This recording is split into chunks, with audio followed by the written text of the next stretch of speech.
아멘. 신앙의 전성기는 기도할 때 일어납니다. 민족의 전성기도 기도하는 사람들이 있을 때 일어나게 되는 것입니다. 교회의 전성기도 기도하는 사람들이 모여들어 함께 기도하기 시작하고 기도하는 사람들이 세워지기 시작할 때 교회는 전성기가 시작되게 됩니다. 그래서 우리는 기도해야 되는 줄로 믿습니다. 우리 일신교회가 기도가 프로그램이 아니고 기도가 이벤트가 아니고 기도가 캠페인이 아니고 기도가 삶이 되고 또 기도로 세워지는 일신교회 될 수 있기를 주님의 이름으로 축복합니다. 그래서 열심히 기도해야 되지만 또 중요한 것은 기도하다가 포기하지 말아야 됩니다. 계속 기도해야 됩니다. 그럴 때 저와 여러분의 인생에 다시금 하나님이 은혜의 전성기를 허락해 주실 줄로 믿습니다. 느헤미야 1장 1절에 보시면은 아닥사스다 왕 제20년 기슬루월에서부터 기도를 시작했습니다. 기슬루월이라고 하면 태양력으로 보면 11월에서 12월이 되는 것입니다. 느헤미야가 이 기슬루월 11월에서 12월부터 민족의 아픔을 듣고 기도하기 시작해서 얼마 동안 기도하게 됐던 거냐면요. 느헤미야 오늘 함께 읽으신 2장 1절에 보시면은 아닥사스다 왕 제20년 니산월에 이렇게 말하고 있습니다. 니산월이라고 한다면 태양력으로 3월에서 4월을 말하는 것이죠. 그렇다면은 느헤미야가 어제 하나님 앞에 울리며 간절히 애통하며 주야로 기도하기 시작했다 그랬잖아요. 그 주야로 하나님 앞에 기도하기 시작한 게 최소한 4개월 이상 되었음을 우리가 알 수가 있는 것입니다. 느헤미야는 4개월 이상, 쉽게 말하면 120일 이상 기도하면서 기도를 멈추지 않았습니다. 120일간 기도하면서도 자기의 삶 속에 아무런 변화도 일어나지 않았습니다. 자기가 예루살렘에 가 있다든지 아니면은 뭔가 변화가 시작된다든지 했었어야 되는데 그게 아니었죠. 느헤미야는 120일간 주야로 민족의 아픔을 품고 하나님, 이 땅의 어려움을 굽어 살펴 주옵소서, 이 민족을 불쌍히 여겨 주옵소서, 종을 형통하게 해 주옵소서, 그렇게 기도하기를 120일간 했던 것을 볼 수가 있습니다. 분명 이 느헤미야의 기도에서 우리가 깨달아 알아야 되는 것은 느헤미야는 서두르지 않았습니다. 분명히 하나님의 때가 있음을 알았습니다. 그랬기에 기다렸던 것이죠. 분명히 하나님이 기뻐하시는 일이시라면 하나님이 하실 거다. 하나님이 움직이실 거다. 하나님이 사람의 마음도 하나님께서 바꿔주실 거다라고 하는 믿음이 있었던 거죠. 저와 여러분에게 이러한 느헤미야의 믿음이 있게 되시기를 주님의 이름으로 축복합니다. 느헤미야가 기슬루월에서부터 니산월까지 약 4개월 이상 하나님 앞에 기도하면서 기다렸지만은 막연히 기다린 것이 아닙니다. 그냥 기도만 한 게 아닙니다. 느헤미야는 준비하며 기다렸습니다. 꿈을 꾸면서 기다렸습니다. 하나님의 비전을 품고 분명한 계획과 준비와 목적을 갖고 기도했던 것을 볼 수가 있습니다. 일반 사람과 하나님의 뜻을 이루는 사람의 차이점은 분명한 목적이 있다라는 것입니다. 인생에 분명한 목적이 없으면 인생은요, 그냥 시간 흘러가는 대로 사는 것입니다. 시간 때우기 인생이 되는 것입니다. 어차피 다 시간은 똑같이 지나가는 건데 그 시간을 붙잡을 수가 없습니다. 그러나 분명한 주님의 꿈을 가지고 목적을 갖고 기도하는 사람에게는 하나님께서 그를 통해서 분명한 하나님의 역사를 이루실 것을 믿기 때문에 하루하루 허투루 살 수가 없습니다. 하루하루 하나님의 때를 위해서 준비하면서 살게 되었던 거죠. 드디어 느헤미야의 기도에 응답하신 하나님께서 이 아닥사스다 왕의 마음을 만져 주십니다. 갑자기 이 왕이 그런 말을 하는 경우가 없었는데 이 느헤미야에게 얼굴에 참 근심이 많구나라고 하는 그러한 얘기를 합니다. 느헤미야가 그때 크게 두려워했다라고 말하고 있습니다.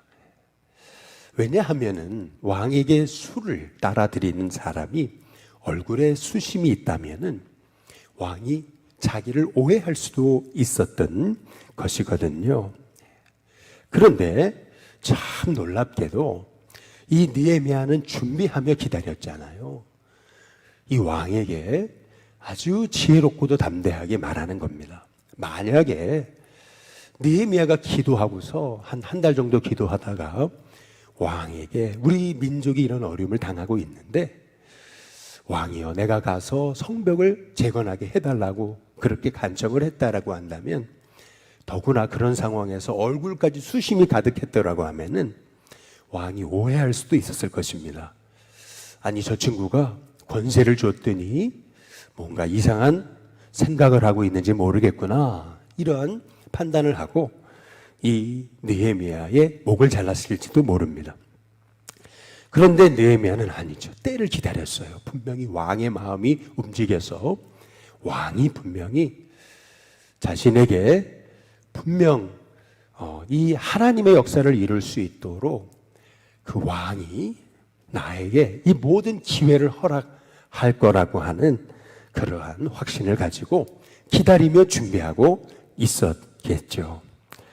왕이 왜 이렇게 수심이 가득한가? 라고 이렇게 물었을 때에 참 느헤미야가 지혜롭잖아요. 내 민족에 그 성읍이 불탔고 내 백성들이 고통을 당하고 있는데 어떻게 나 혼자 이렇게 여기 이렇게 편하다고 여기에서 나만 발 뻗고 편히 누워 있을 수 있겠냐고 어찌 내가 근심이 없을 수 있겠습니까? 이 아닥사스다 왕은 그래도 한 민족을 통치하는 제국을 통치하는 왕입니다. 그렇다면은 이 느헤미야의 마음을 모를 리가 없겠죠. 그때 왕이 너무 놀라운 그런 질문을 하잖아요. 네가 뭘 원하냐? 하나님이 이 느헤미야의 기도를 받으셔서 아닥사스다 왕의 마음을 움직이고 계시는 줄로 믿습니다. 그래서 이 느헤미야가 하나님께 묵도하잖아요.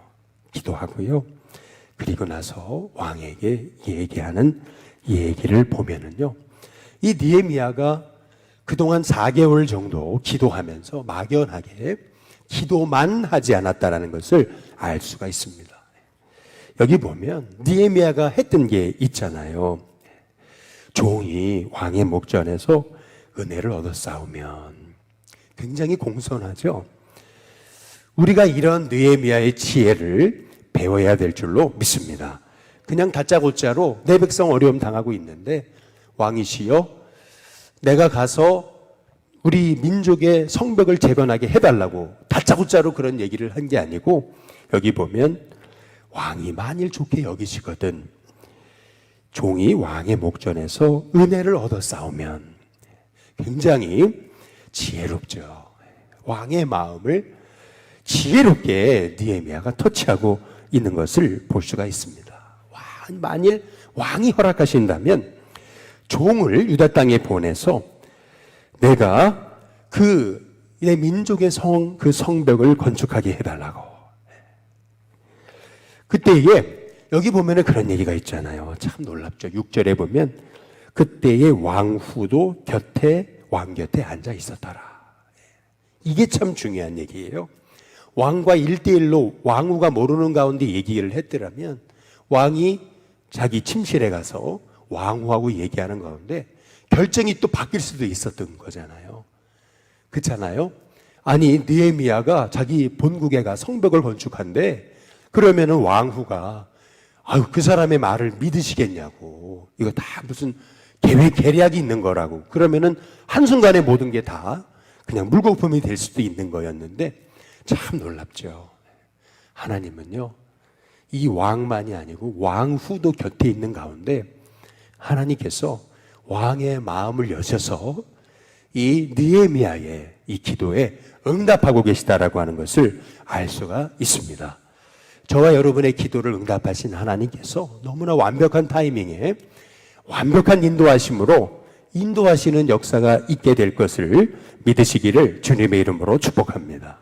왕이 그냥 이 느헤미야가 그냥 기도만 하지 않았다는 것을 어떻게 알 수 있냐면은 여기 6절에 보면은 왕이 묻잖아요. 내가 몇 날에 다녀올 길이며 어느 때에 돌아올 거냐. 여러분 보세요.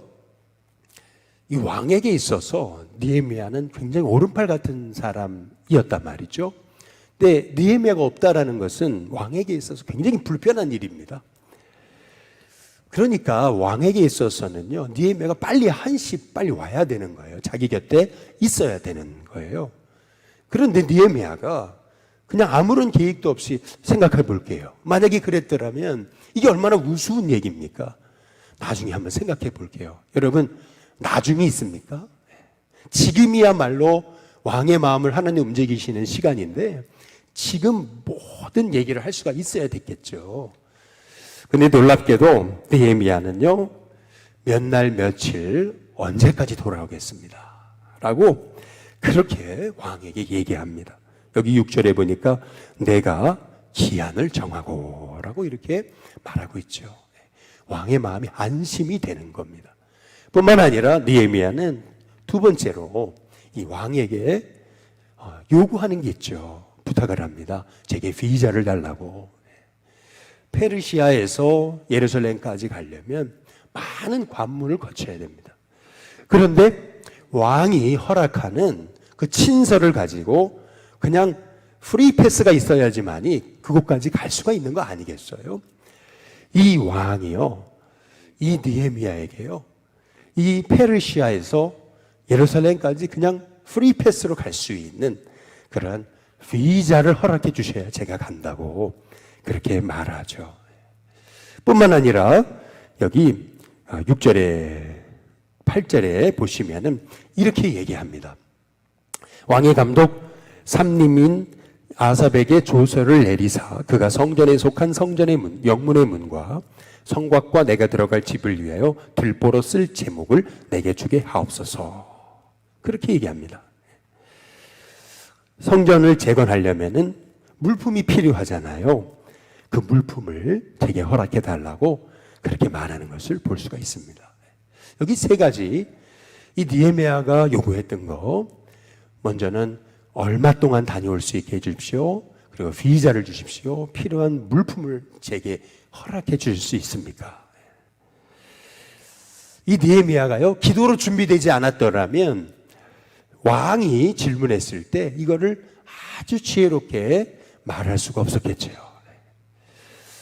저와 여러분에게도요, 단순히 그냥 생각으로만 이렇게 하면 좋겠다, 그냥 그렇게 늘 인생이 그냥 이렇게 되면 좋겠다 해서 끝나는 인생이 아니고, 하나님이 마음에 꿈을 주시고 비전을 주셨다면 분명한 목적을 가지고 준비하며 기도할 수 있는 저와 여러분이 될 수 있게 되기를 주님의 이름으로 축복합니다. 그런데 오늘 말씀에 보시면은 느헤미야가 요구하지 않은 게 있어요. 그게 뭐냐면은 느헤미야는 사람을 같이 보내달라고 얘기하지 않습니다. 사람을 요구하지를 않아요. 저는 이 말씀을 묵상하면서 느헤미야가 사람을 같이 이렇게 가서 건축하고 재건하고 할 사람을 한 1만 명만 달라고 그렇게 하지 않았어요. 얼마든지 할 수도 있었을 텐데 같이 가서 성벽을 재건할 그러한 일꾼들, 한 짐꾼들, 그리고 건축기술자들 한 1만 명만 제게 달라고 얼마든지 요구할 수 있었을 텐데 그 요구는 하지 않았어요. 여러분 왜일까요? 이스라엘 성벽의 제거는요, 남이 해주는 게 아니에요. 이스라엘 백성들이 해야 되는 겁니다. 여러분, 결국 일신교회에 또 우리의 삶에 이 모든 일은요, 백성의 몫인 거예요. 성도의 몫인 거예요. 교회는요, 돈으로 짓는 게 아닙니다.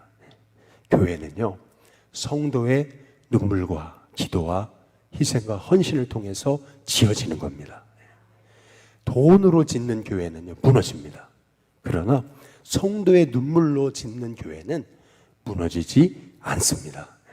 그래서 느헤미야는요, 성벽 이 재건을 위해서 뭐 기한도 정하고 비자도 달라 그러고 물품도 다 달라 그랬는데 사람을 대동하진 않았습니다. 일꾼도 1만 명만 달라고 하지 않았습니다. 일꾼이 어디 있어요? 이스라엘에 있잖아요. 이스라엘 백성이 잘 짓든 못 짓든 그 성벽은 이스라엘이 지어야 되는 거예요. 그래야 이스라엘 백성들이 그 성벽의 소중함도 알고 잘 지었든 못 지었든 그것이 바로 하나님이 우리를 통해 이루신 역사라고 하는 사실을 고백하게 되는 거죠. 우리 일신교회 성도님들이 함께 일신교회 미래의 꿈을 꾸고 기도해야 되는 이유는 이것이 목사의 비전이 아니고 이것이 일부 사람의 비전이 아니고 우리 일신교회 전체의 비전이 돼야 되기 때문에 그렇습니다. 이번에 우리 산곡교회 조재진 목사님 얘기를 들어보니까 그 산곡이라는 동네가요, 여러분 가보셨면 아시겠지만 굉장히 어려운 동네입니다. 인천에서 괜히 어려운 사람들이 사는 동네입니다.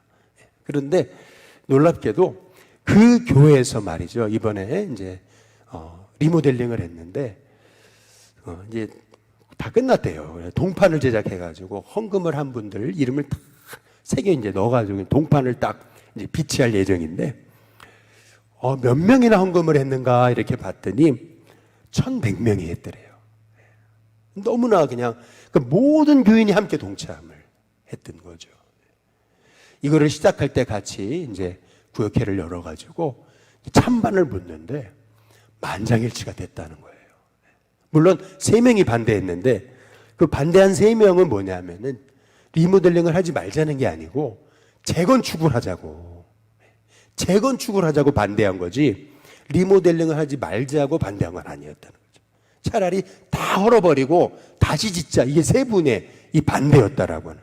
결론적으로 본다면은 이게요, 온 교인이 만장일치로 함께 기도하면서 세워가게 됐을 때 하나님께서 그 일을 기뻐하시는 역사가 일어나게 됐던 거죠. 목사님이 즐거운 그런 그 비명을 지르시더라고요.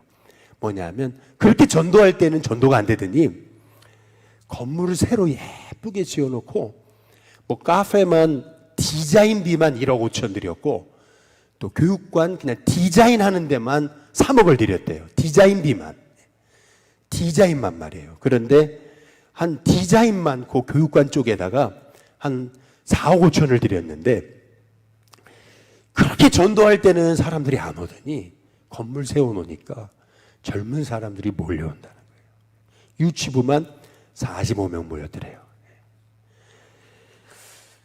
여러분, 우리 일신교회에 분명 하나님의 뜻과 계획과 섭리가 계신 줄로 믿습니다.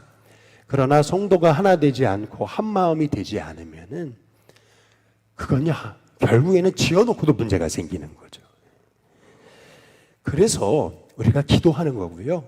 그리고 한 마음이 되지만 하지 말아야 됩니다. 한 마음이 되지 않으면은 오히려 하면서 문제가 생깁니다.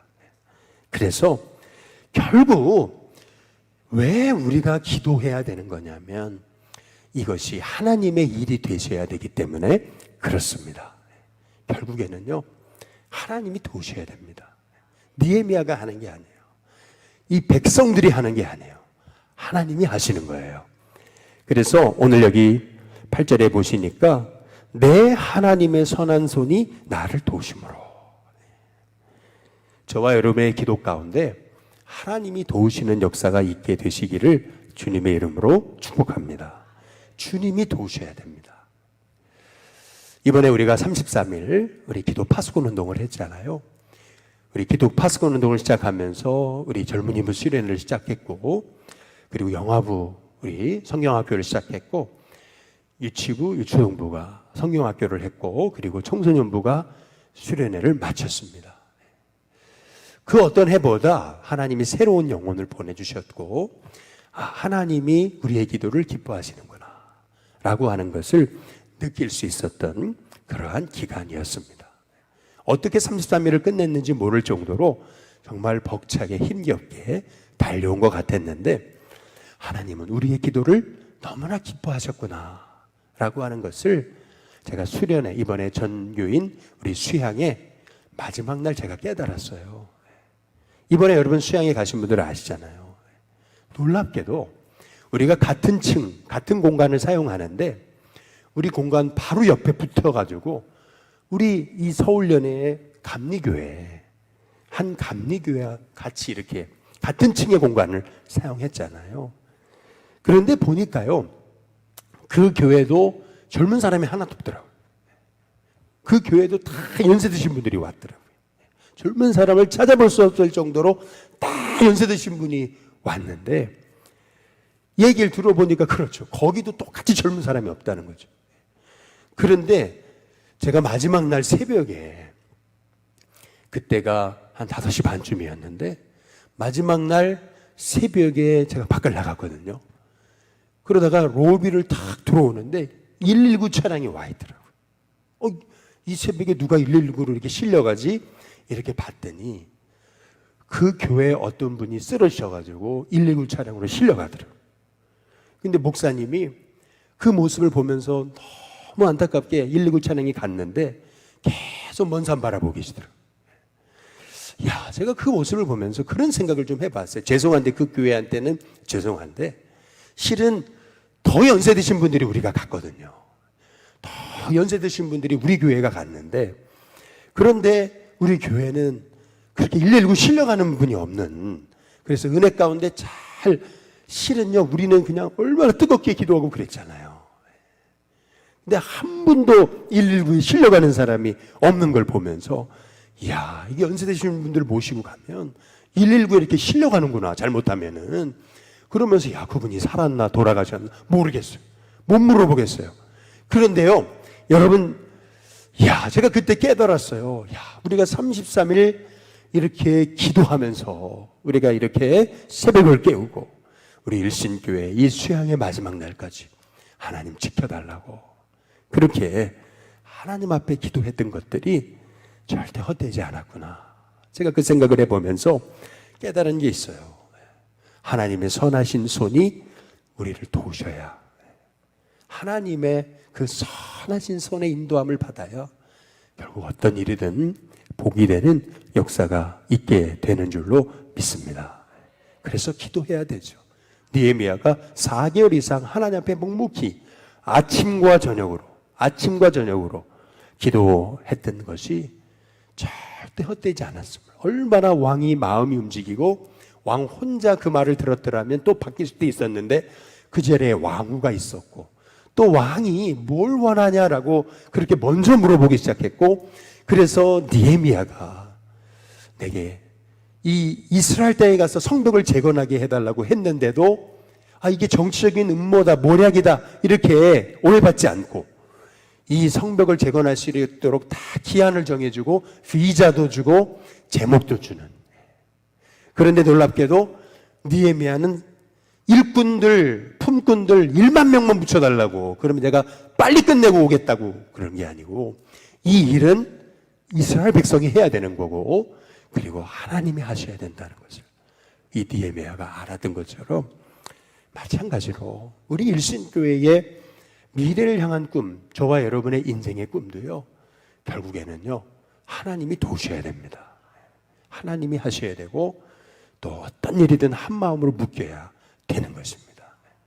그렇지 않으면은, 여러분, 이것이 단순히 한 사람의 꿈이 되는 거고 몇 사람의 꿈이 되는 이러한 일이 있어서는 안 되는 거죠. 하나님 기뻐하시지도 않습니다. 정말 하나님의 선하신 손이 도우심을 통해서 저와 여러분의 모든 하는 일마다 하나님이 개입하시고 간섭하시고 가장 아름다운 하나님의 역사를 이루실 줄로 믿습니다. 오늘 시간 우리 같이 찬송 부르기를 원하는데요.